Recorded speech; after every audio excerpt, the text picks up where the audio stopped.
The ingratitude of Ixion.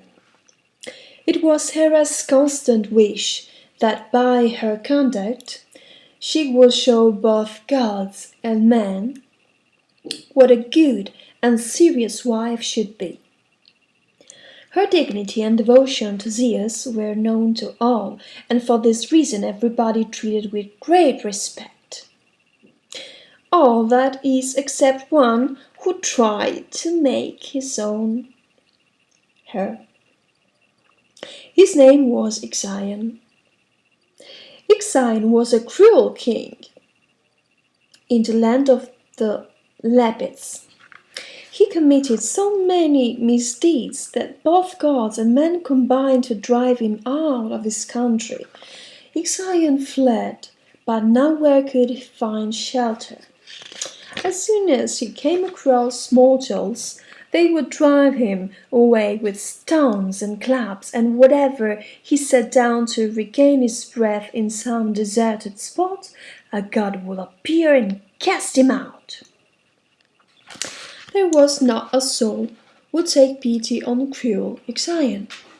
Finally, he found his way to a temple of Zeus. His clothes were torn, and he was bloody and dirty. A far cry from the once great and fearsome ruler of the Lapids. Knowing how readily Zeus offered hospitality, Ixion entered the temple without fear. As soon as he was inside, he fell exhausted upon the floor. But once he had recovered a little, he raised himself upon his knees, and holding his arms aloft cried out, "O Zeus, protector of all strangers, lord and beggar alike, receive me too, for I humbly beg your forgiveness." It was indeed true that the mighty Zeus would never refuse a stranger hospitality, and when he saw the sorry state into which the once great Ixion had fallen, he pitied him as he had never pitied anyone before. To save him from the wrath of gods and men, he made the greatest gesture of hospitality that was in his power. He brought Ixion to Olympus and sat him at the table of the gods, at Hera's very side. Ixion ate ambrosia and drank the nectar of the gods and thus became like them immortal. But even this was not enough for him, it seems. Now he wanted Zeus' wife for himself. Hera tried to make him understand that she was a goddess who held marriages together, not one who broke their sacred bond, but Ixion had no intention of respecting her wishes. As for his own desires, his conduct made them plain to everyone on Olympus. Zeus could scarcely believe that this was how his hospitality was repaid.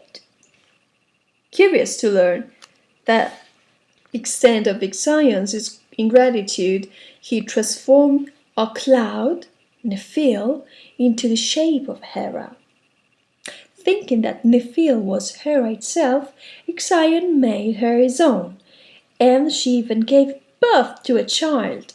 The result of the union between Ixion and Nephil was as monstrous as the union itself, a creature half man and half horse called a centaur.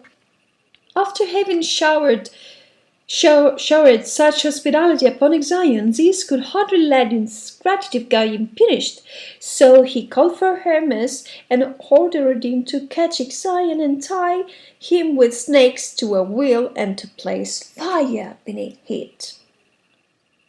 And since that day the immortal Ixion has spun snakebound in the flames, forever crying, "Hospitality is sacred!" This is how Zeus punished Ixion, who broke a holy rule. Never do harm to a person who offers you a kindness.